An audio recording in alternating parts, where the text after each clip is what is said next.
Lord.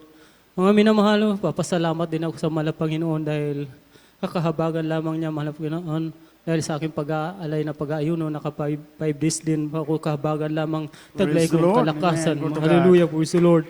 Alam niyo mga minamahal, bago po ako pumunta rito mga nakarang buwan, nagkaroon din ako ng karamdaman sa aking sikmura, na kung saan tatawagin nga ito ay acidic po ako na acid.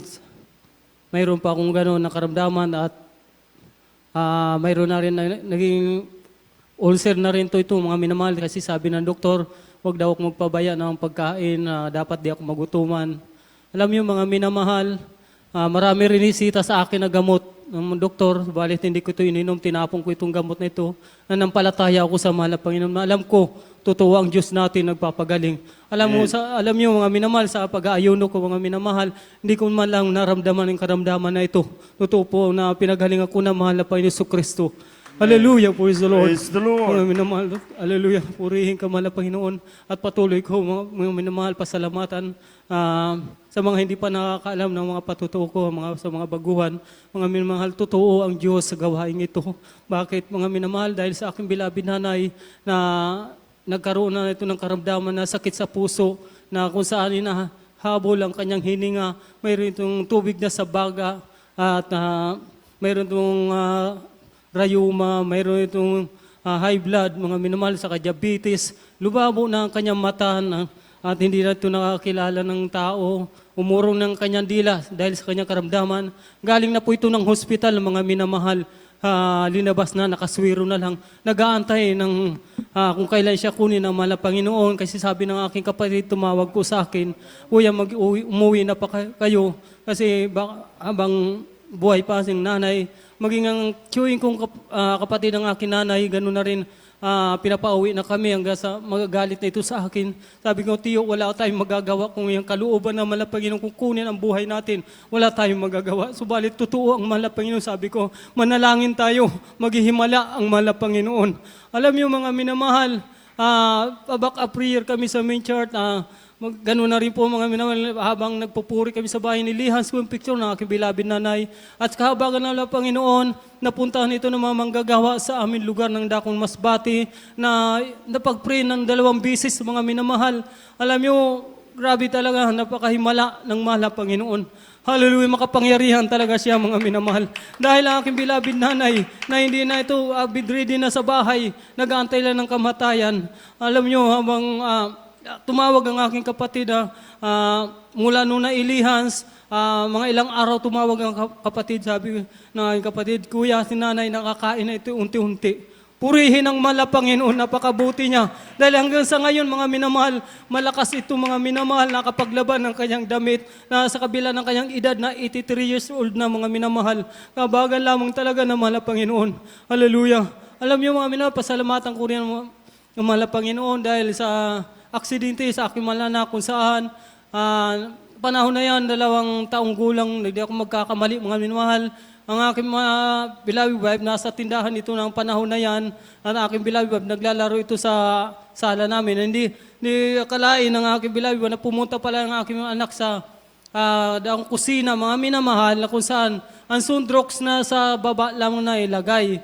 Alam niyo mga minamahal, nung biglang umiyak itong anak ko mga minamahal na sinilip ito ng aking beloved wife. Alam niyo mga minamahal, nung nakita niya, bumubula na itong bibig ng mga minamahal, na kung saan pinuntahan ito, kinarga, inamoy kung ano nandun sa bibig niya. Mga minamahal talagang sundrox. At alam niyo, mga hindi nabalisa ang aking beloved wife, bagkus nagsumamo siya sa mahal na Panginoon, humingi ng habag na iligtas ang aming mahal na anak. Alam niyo mga minamahal, nung pinag-pray niya sa una panalangin, mahal na pastor, alam niyo mga minamahal, isinuka ang sundrox na yan.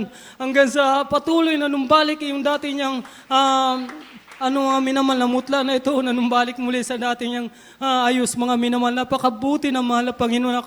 Hallelujah, wala tayong maiganti sa kabutihan ng mahal na Panginoon, kundi patuloy natin sa pasalamatan mga minamahal.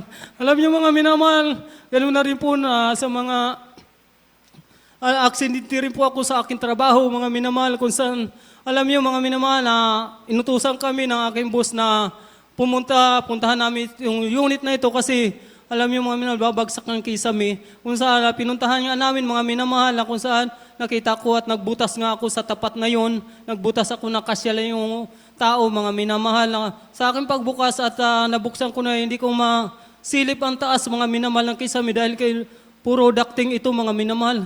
Kaya ang ginawa ko mga minamahal, kumuha ako ng keyring channel na kung saan 1 meter ang haba. Sinuksok ko doon mga minamahal para mailagay lang sa ayos muli mga minamahal na kung saan kasi yung kwarto na yun, mga unit na yung puro ilaw na pinlight. Hanggang sa sinisiksik ko yung mga keyring channel, ang dulo na ng mga minamahal, tumama na pala doon sa live wire mga minamahal, kung saan nandun na po ako nanginig mga minamahal na kuryente na po ako, hallelujah. Alam niyo mga minamahal, hanggang bang nandun ako sa taas ng tungtungan kung saan napakalakas ng kuryente kasi bakal ito mga tinutungtungan ko, isang scaffolding. Nandun na mga minamahal, napakalakas talaga. Hanggang sa mga minamahal, wala akong naisip, kundi bagos nagplus sa isipan ko mga minamahal ang hallelujah, praise the Lord. Hanggang doon mga minamahal, nung naisip ko yun, tumalsik po ako mga minamahal na siguro mga 1 meter mahigit ang layo, ang tinalsikan ko. Alam niyo mga minamahal, napakabagsak ko sa baba. Napakabuti ng mahal na Panginoon dahil di ko maikilos ang lahat ng aking katawan. Parang lantang gulay po ako mga minamahal. Ganun ang pakiramdam ko na halos parang kaala ko yung buong unit na yun na kuryente na sa akin lahat mga minamahal. Ang mga dulo ng daliri ko mga minamahal, ang iinit na ito. Siguro kung tumagal pa ako doon mga minamahal, sasabok ito mga laman ko mga minamahal. Subalit napakabuti ng mahal na Panginoon sa kabila. Hallelujah. Nung mga minamahal, inalayan ako ng mga kasamahan ko, pinaupo ako dahil wala nga talagang lakas ang aking katawan. Subalit mamaya-maya, mga lumahagong pinagpapahinga ako. Unti-unti na nung balik, mga minamahal, ang aking kalagayan, ang aking lakas. Na nung balik at nakauwi ako ng bahay na ligtas, mga minamahal. Grabe ang pagpapala ng mahal na Panginoon. Hallelujah. Mga minamahal, hindi pa natatapos dyan. Pasalamatan ko rin ang mahal na Panginoon. Naka-encounter din po ako ng mga mandarukot.